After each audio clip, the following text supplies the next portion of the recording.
nagpapalit muna ako ng RFID sticker kasi hindi na siya nagana eh. So buti naman napalitan siya, walang bayad siya sa ngayon.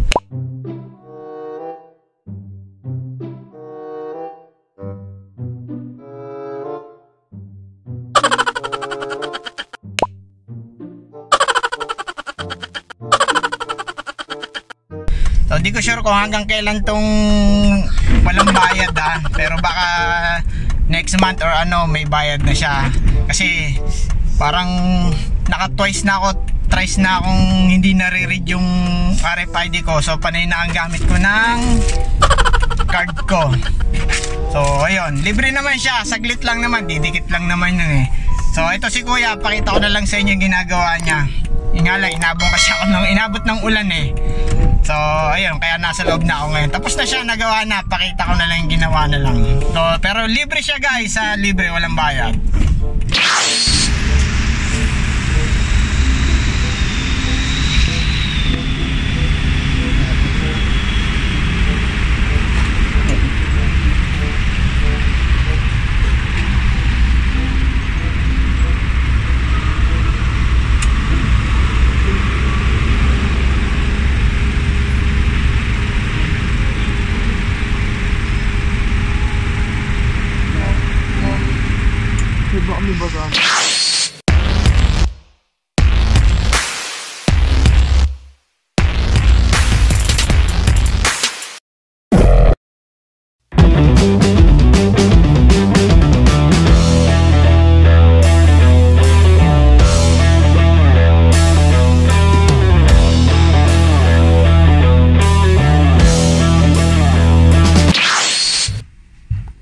So yun guys, no, meron akong tawag dito na basa sa comment section ng isang Toyota group na naputulan siya ng kable ng clutch. Ito is para sa mga manual lang naman, no.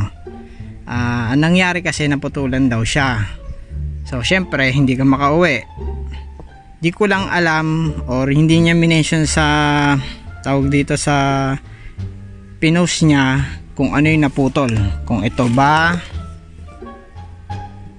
or yung mismong cable. Pero sa akin lang naman analyze, kalimitan lang is ito ang napuputol dyan. Ito kasi yung nasa may transmission side at ito yung sa may pedal ng clutch, diba? So yun, ang ginagawa ko kasi sa akin, meron kasi akong video na meron akong mga backup. So dalawa lang naman yan. Ito sa mga para sa mga manual transmission. Ito bumili ako ng siguro 2018 pa to. Talagang nag-reserve na ako dahil hindi pa rin naman ako nagpapalit ng clutch cable hanggang ngayon. So binackup ko na lang to in case na maputulan ako, at least meron ako pangpalit. Para naman dun sa mga hindi marurunong, syempre meron tayo dyang kaysa maghanap tayo pa kung saan order na rin kayo, di ba? Marami naman yan sa mga online o sa mga online seller ng mga ng Wigo Club o sa Facebook, kita naman yan, di ba?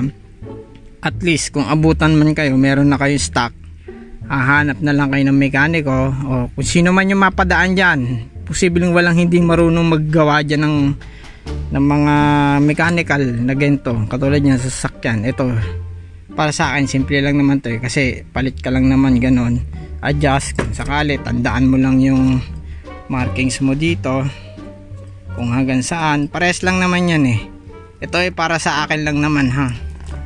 So backup na kayo, at least mekaniko na lang ang hahanapin nyo kung sakaling maputulan man kayo, hindi kayo marunong, diba? So tas ang isa pa is yung belt drive nyo. Ito sa akin, ito yung pinagpalitan ko, so hindi ko pa siya dinispose. Nagpalit ako is 2018, so ang unit ko is 2015, so 3 years siya. So ngayon is pang 19, 20, 21, 24 years ko na siya ngayon. Di pa ako nagpapalit kasi chinecheck ko rin siya dahil wala pa naman siyang bitak. So ang nangyari, hindi ko pa rin naman dinidispose itong stock ko eh. Ito yung stock ko. Although meron naman siyang crack, at least buo pa siya. So magagamit mo pa rin siya in case lang makahanap ka ng auto shop or mapatakbo mo siya pa uwi, di ba? So dapat marunong ka rin magpalit nun. Basta hanap ka na lang ng mekaniko, yun lang naman ang normal na ano natin dyan eh, di ba? Kung hindi ka marunong, pero kung marunong ka, lahat ng consumable, belt, clutch, gas cable, yan, napuputol din yan. Sa ngayon kasi wala pa rin ako yan, di ba? So order din tayo niyan. Ngayon wala lang akong budget pa eh, di ba? So yun, yung mga ganong consumable, sa handbrake, ayan, napipigtal din yan, di ba? So yun, yung mga alam nyong possible na maputol, yung chain, nako, siguro matagal pa yan.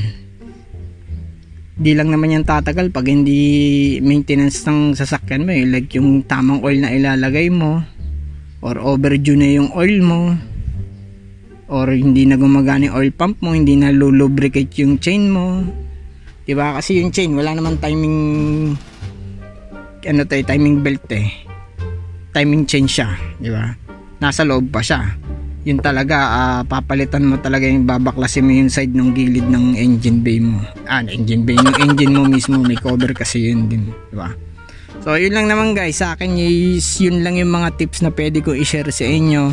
So clutch cable para sa mga manual transmission, at saka itong drive belt, gas cable, di ba?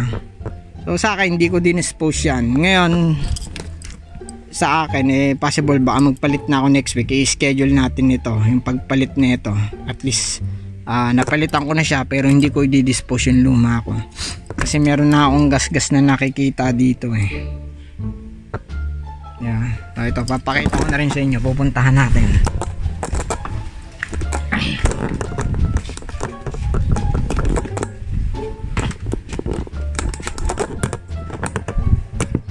Ayan, kita nyo ba yan?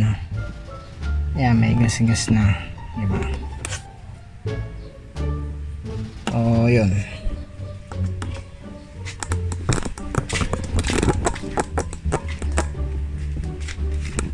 So yun guys, yun lang naman na ma-share ko sa inyo mga tips, di ba? Yung mga ganong klase na in case of emergency, at least meron kayo.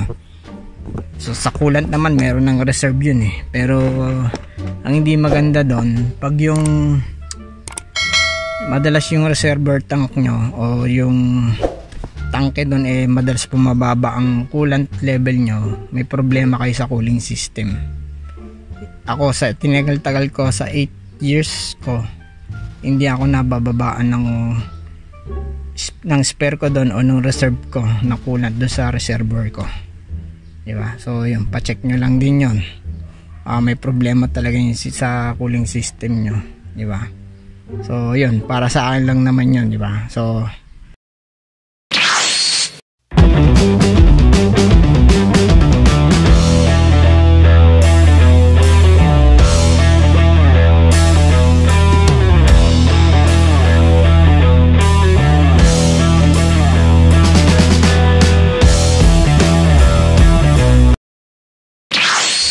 guys, for today's video, i-check ko na lang din muna yung shocks ko dahil ilang years na rin to. So hindi pa rin ako nagpapalit. 2015 ito eh, 2015 siya. So ito yung basic steps para malaman mo kung palitin na rin shocks, yung shock mo, shocks. So yun, ganito gagawin natin ha. Ipopush lang natin yan kasi recently na notice ko pag pumipreno ako, lalo na sa incline pababa, sumusubsub na rin yung harap ko. So medyo pag preno mo sumusubsub na rin siya. So yun yung mga signs na palitin na shocks mo, although wala pa naman akong budget for this. So ang gagawin ko is ipon-ipon muna, di ba? So ito, sasample lang ko na lang kayo kung paano siya ma-check kung palitin na. Normally dapat ito, hindi mo maipupush kagad ng ganun or mababounce mo ng ganun. Dapat yun, dahan lang ng ganun, tapos hindi kagad siya babalik. Ito na, babalik mo kagad eh. So ito yung sample.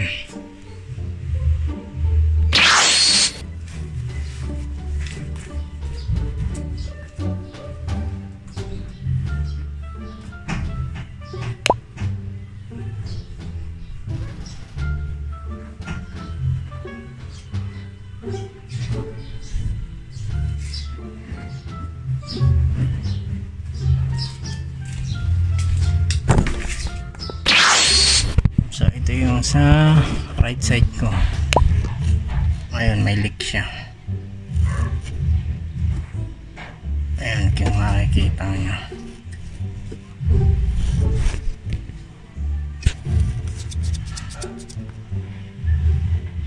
Ayan. So ayan guys. Yung right side ko na shock, mayroong leak. Walang leak, sorry. Yung left ko, yun ang wala sa driver side. So normally ang kailangan ko lang ditong tools, yung mga basic tools, pero meron tayong kailangan isang special tools na compression ng spring. Kakailanganin natin yun para magpalit ng shock sa harap. Unlike do sa rear mo, hindi mo na kailangan kasi nakaseparate yung spring. Unlike dito sa front mo, meron siyang spring na andun mismo siya, yung spring sa gitna, yung shock sa loob, diba?